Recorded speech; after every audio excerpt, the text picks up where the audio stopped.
Hello, and thank you for listening in to learn more about the Florida Fish and Wildlife Conservation Commission's proposed rule changes for spotted sea trout. This presentation provides background about the new management approach for sea trout and provides an overview of our evaluation of the sea trout fishery within the proposed Indian River Lagoon region. So why are we here to talk about spotted sea trout?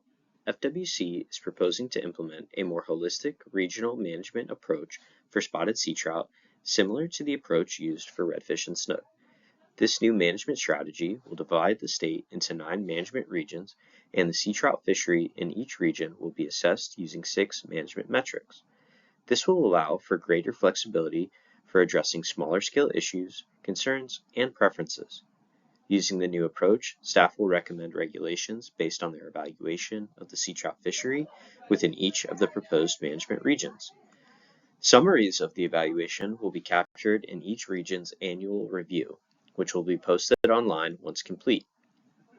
We would like to hear your thoughts on these proposed regulation changes and this new holistic regional management approach. This presentation will begin with a brief overview of sea trout in Florida, including their biology and information on the recreational and commercial fisheries. It will then cover sea trout management, including how regions have evolved over time, and cover the current statewide and regional harvest regulations. Finally, the presentation will introduce the proposed holistic management approach, summarize metric evaluations and stakeholder feedback, as well as outline the proposed rule changes. Spotted sea trout occur along the U.S. Gulf and Atlantic coasts from Texas to Cape Cod, spending their entire life cycle in inshore and nearshore waters. In Florida, most spotted sea trout become sexually mature by the end of their first year at about 12 inches in length. Female sea trout grow faster and make up a large portion of the fish that are above the slot limit. Sea trout spawn multiple times each year, typically from spring through fall, and most individuals remain in the estuary where they are born. Sea trout are particularly vulnerable to environmental changes, such as habitat loss, rapid salinity changes, and harmful algal blooms. Sea trout is one of Florida's most popular inshore recreational fisheries, targeted in nearly every major estuary. Since the late 1980s, releases, which is the black dashed line in the top graph, have exceeded landings, which is the solid pink line. This shows that the fishery is primarily catch and release. Commercial harvest occurs statewide, but is mostly concentrated in the northern regions along both coastlines of Florida. Landings, shown in the bottom graph in orange, dropped sharply after the 1995 Net Limitation Amendment went into effect and have remained low since. Today, commercial landings account for less than 1% of the total statewide harvest. Over the years, both FWC and one of our predecessor agencies, the Marine Fisheries Commission, have worked closely with stakeholders to understand the regional differences in this fishery and adapt our management approach appropriately. Previous management changes stemmed from stock assessment results and concerns brought forward by stakeholders. The FWC has continuously engaged with stakeholders to gain a deeper understanding of the fishery in each area of the state and identify regulation changes to meet management objectives. This has led to adjustments of management regions and regional regulations to meet the management goals, while simultaneously addressing differences in the fishery. Together, we found solutions that work to meet our management target while maintaining access to the resource. Let's look at how those management regions have evolved over time. Spotted sea trout has been regionally managed since 1996. Since then, these management regions have evolved over time to address differences in the fishery around the state. In the map on the far left, you can see the 3 original management regions adopted in 1996, Northeast, South, and Northwest. These regions were in place until 2012, when 4 management regions were implemented, and the South region was split into 2, the Southwest and Southeast. This can be seen in the middle map. In 2020, FWC implemented the regional boundaries that are currently in place, shown in the map on the far right. As I mentioned earlier, the rule changes and regions associated with this evolution were a collaborative effort between the FWC staff and stakeholders. This slide provides an overview of current spotted sea trout regulations in Florida. Most of the current recreational and commercial regulations shown in this table apply statewide in both state and adjacent federal waters. Some, however, vary by region, which will be covered on the next slide. The regulations currently in place took effect in 2020 and are designed to maintain access to the resource while meeting the management goal of 35% spawning potential ratio, or SPR. Some of these regulations are in place to increase post-release survival, such as prohibiting the use of multiple hooks when using natural bait and close seasons during colder months. This is when sea trout are more vulnerable to post-release mortality. The spotted sea trout fishery has been regionally managed since 1996, and the 5 current management regions shown on this map were established in 2020. Each region is managed differently, with distinct recreational bag limits and seasonal closures for both the recreational and commercial fisheries. Over the past year, FWC staff have been engaging with stakeholders to gather feedback on the sea trout fishery and propose management changes following the completion of a new sea trout stock assessment. This included an angler satisfaction survey to gain a better understanding of angler perceptions and experiences with the spotted sea trout fishery. The survey went to all for-hire guides and a subset of recreational anglers. Staff continued stakeholder engagement at the inaugural Spotted Sea Trout Symposium, which was a one-day, in-person event that brought together over 100 stakeholders, researchers, and fisheries managers to share insights and discuss the future of the sea trout fishery.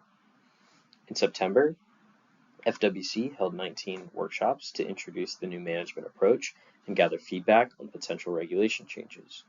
Additional public comment was collected through the FWC Saltwater Comments webpage, emails, and phone calls.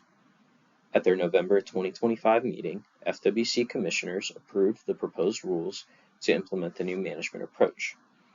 This fall, FWC is holding 12 public workshops to gather feedback on the proposed rules before a final rule hearing at the February 2026 FWC Commission meeting. We heard from a lot of people at this point, and here's what we've learned so far. Among the 3,500 stakeholders we have engaged, most expressed satisfaction with the fishery and current regulations in their region, though some requested regional adjustments to address local concerns. This new management approach for sea trout is the next step in FWC's transition to holistic regional management for Florida's popular inshore fisheries. This follows the successful adoption of similar frameworks for redfish in 2022 and snook in 2024, which have received positive feedback from stakeholders. This approach brings a holistic view to management decisions by using multiple metrics, including human and environmental factors, to evaluate the fishery on a smaller regional scale. This new approach would establish 9 management regions and evaluate the sea trout fishery in each region using 6 management metrics. This approach allows us to better understand differences in stakeholders' experiences, perceptions, and preferences, and would give us more flexibility in addressing regional differences in this fishery. The proposed 9 management regions are shown in the map on the slide. These region boundaries were carefully designed based on a variety of factors, including sea trout biology, differences in habitat characteristics, identifiable geographic boundaries, FWC stock assessment boundaries, and stakeholder as well as FWC law enforcement feedback. Overall, these boundaries are intended to identify fairly discrete units of sea trout, encompass similar habitat types and ecology, and minimize the likelihood of anglers fishing in 2 regions on a single trip. These regions would align with those already in place for snook and redfish, creating consistency among species as requested by the commissioners. This makes it easier for anglers to comply with regulations. Within each of the recommended regions, up to 6 metrics are used to evaluate the local sea trout fishery. Staff will continue to monitor SPR trends over time and maintain the current 35% SPR goal. Habitat is critical for sea trout growth, survival, and recruitment. Staff will monitor both short and long-term trends in acreage for seagrass, salt marsh, and mangroves. The harmful algal bloom, or HAB metric, focuses on Karenia brevis, also known as red tide, which can cause fish kills and impact sea trout populations. Staff will evaluate the frequency and average duration of annual blooms in each region and compare recent bloom activity to historical patterns. Relative abundance is developed by FWC's Fishery Independent Monitoring Program, which conducts sampling in several estuaries in Florida. These data are used to track yearly changes in abundance and monitor trends over time for young of year or sea trout that are less than or equal to 4 inches, and adult sea trout, which are sea trout that are greater than 8 inches.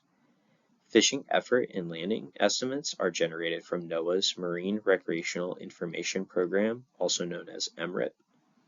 This information is used between stock assessments to provide insight into fishing activity and evaluate the effects of regulation changes.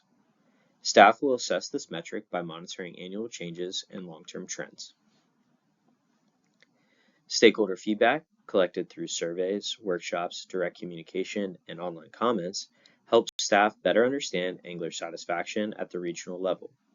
This input is an important part of the rulemaking process, and staff will continue to incorporate it into the management approach for spotted sea trout. On this slide is an example of our annual review for the proposed Indian River Lagoon region. These 2-page publications will be completed each year and posted on our website. These documents summarize all available metric information along with staff's interpretation of the data. Our goal is to promote open conversations around fishery trends and management decisions, empowering stakeholders to engage in the process. This strategy has been successful in our management for redfish and snook, and we are confident it will be equally effective for spotted sea trout. Let's look closer at the boundaries of the current Central East region and then the new proposed Indian River Lagoon region. The current Central East region extends from the Flagler-Volusia County line through the Palm Beach-Broward County line.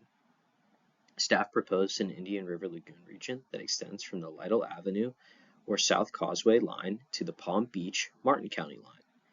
This region would include all inland waters of the area colored yellow on the map on the right and all waters of the Kissimmee River. This generally covers what people consider the Indian River Lagoon as a whole. Over the next few slides, we'll take a closer look at each of the 6 metrics and highlight key takeaways from our inaugural evaluation of the spotted sea trout fishery in the Indian River Lagoon region. The first metric, spawning potential ratio, or SPR, is used to evaluate the impact of fishing on the sea trout stock. SPR is the ratio of the total biomass of mature fish in a fish population compared to the total biomass that would exist if the population were not fished. Achieving the 35% SPR goal maintains the stock above the biological limit of 20% SPR and maintains resiliency within the stock. An SPR at 20% or less is not sustainable, and managing for higher SPR provides for higher abundance in large trophy sea trout. We monitor SPR trends over time and compare SPR from the stock assessment to our management goal. The sea trout fishery was last assessed in the 2024 stock assessment, which determined that the Atlantic stock was exceeding the 35% SPR management goal. This metric will be maintained in the new management approach and updated with each spotted sea trout stock assessment, which typically occurs every 4 to 6 years. It is important to note that SPR is determined at the stock level, so it is not appropriate to assess it at a smaller regional scale. Despite the positive results, the angler experience on the water does not always align with the stock assessment. The quality of someone's fishing experience can vary based on where they are fishing, as fishing experience is impacted by local variables such as environmental conditions, fish behavior and distribution, and fishing activity. Because of these reasons, it is important to bring in other information to provide a more holistic view of the fishery. In the next several slides, we will discuss our assessment of the other 5 metrics being used to evaluate the spotted sea trout fishery in this region. Stakeholder feedback is the next metric used to assess spotted sea trout. It is collected to better understand angler satisfaction at a regional scale. As mentioned earlier, the quality of someone's fishing experience can vary depending on location and does not always align with stock assessment results. We gather stakeholder feedback using a variety of methods to capture current angler satisfaction and track changes over time. The pie chart shown here and in the annual review summarize survey responses to one of the questions in the 2025 Angler Satisfaction Survey sent out earlier this year. This question asked anglers to describe their fishing experience for sea trout during the past 12 months. Responses are from anglers who indicated they primarily fished within the proposed Indian River Lagoon region over the past 12 months. In the Indian River Lagoon region, 41% of recreational anglers and 43% of for-hire guides who responded to the 2025 FWC Sea Trout Angler Satisfaction Survey reported their fishing experience as poor or very poor, which was the most negative perception of the fishery in any region of the state. Trends in relative abundance is another metric that can inform how sea trout populations change over time. FWC's Fishery Independent Monitoring Program conducts sampling in several estuaries around the state using small and large seines. The data from the sampling are used to develop annual abundance trends for spotted sea trout that are less than a year old, also called young of year, and subadult or adult spotted sea trout that are greater than 8 inches. These data are used to track yearly changes in abundance and monitor trends over time. Young of year abundance in the northern IRL, which is shown in the top graph, has declined since 1996. Young of year trends are unavailable in the southern IRL. For sea trout 8 inches and larger, we can look at the northern IRL and southern IRL separately. In the northern IRL, adult abundance peaked in the 2010s and has since declined to levels similar to 1997 through 2009. Adult abundance in the southern IRL shows minimal change over time. The next metric is fishing effort and landings generated from NOAA's Marine Recreational Information Program, also known as MRIP. This program uses information gathered from angler intercepts and mailed surveys to estimate recreational landings, releases, and effort. While these data feed directly into stock assessments, tracking them annually provides insight into fishing activity in between assessments and helps evaluate the impacts of regulation changes. We evaluate this metric by monitoring yearly changes and long-term trends. The graph on the slide displays lines indicating the total estimated catch with landings in orange and releases in blue. The gray bars represent the number of estimated annual trips targeting spotted sea trout for this region. We can see that recreational fishing effort has generally declined after 2005, and recent effort and landings are at the lowest levels since recreational fishing data collection started in 1997. Habitat is another important metric that is being used in the evaluation of the spotted sea trout fishery. Healthy habitats, specifically seagrass, salt marsh, and mangroves, are essential for growth, survival, and recruitment, and changes in these habitats can have implications for population resiliency. We monitor both short and long-term trends in acreage of these critical habitat types over time. Since 2021, seagrass in the northern IRL has increased, specifically in Mosquito Lagoon, though overall coverage remains well below historical levels. Stakeholders continue to emphasize habitat loss and poor water quality as the main concerns in this region. Although not shown on the slide, mangrove swamp acreage has increased in this region, particularly in the northern areas. We have observed a decline in salt marsh acreage, which is in part due to mangrove expansion into the northern areas. The final metric is harmful algal blooms, or HAB, which specifically looks at Karenia brevis or red tide. Red tide releases neurotoxins that can kill marine life, including spotted sea trout. Red tide is evaluated based on the frequency and average duration of annual blooms observed in this region. Additionally, we compare the previous year's bloom activity to historical bloom patterns in the region. Red tide does not commonly occur in this region, but other types of harmful algal blooms are a common occurrence and can negatively impact water quality and habitat. In 2024, there were no red tide blooms at concentrations that could impact fish species that lasted longer than a month. Following staff's evaluation of the fishery in the proposed Indian River Lagoon region, including feedback from stakeholders, staff proposed to establish the new Indian River Lagoon region and use similar regulations as the current Central East region. However, to address concerns about declines in young of year, slot size, and larger sea trout, staff proposed that in the new region, recreational harvesters would not be able to keep one fish over the slot limit. The proposed regulations take a proactive approach to conserve the local sea trout fishery while maintaining access to this fishery. Staff would continue to closely monitor management metrics in this region, particularly habitat, to determine whether future management actions are warranted. The proposed regulations for the IRL region are a 2 fish per person recreational bag limit, not allowing recreational anglers to possess fish larger than the slot limit, a 15 to 19-inch recreational slot limit, a 15 to 24-inch commercial slot limit, a recreational close season from November 1st through December 31st, a commercial close season from October 1st through April 30th, a 50 fish per person commercial bag limit, a 50 fish commercial vessel limit if only one SPL holder is fishing, and a 100 fish vessel limit if 2 or more SPL holders are on the vessel. Staff gathered stakeholder feedback through multiple engagement efforts and used that information to structure the proposed rules shown here.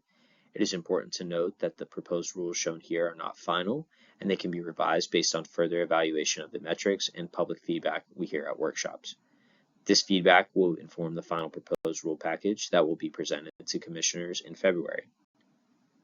The commissioners have the final vote on the rule package and will also hear public comment on the proposed final rule at the February commission meeting. At the November commission meeting, commissioners heard from several members of the public on these proposed rules. This slide summarizes a few of the key comments shared by stakeholders at the meeting. We heard a request from a for-hire guide in the IRL to make the fishery catch and release only. The commissioner specifically requested for staff to seek additional input on this action during our workshops.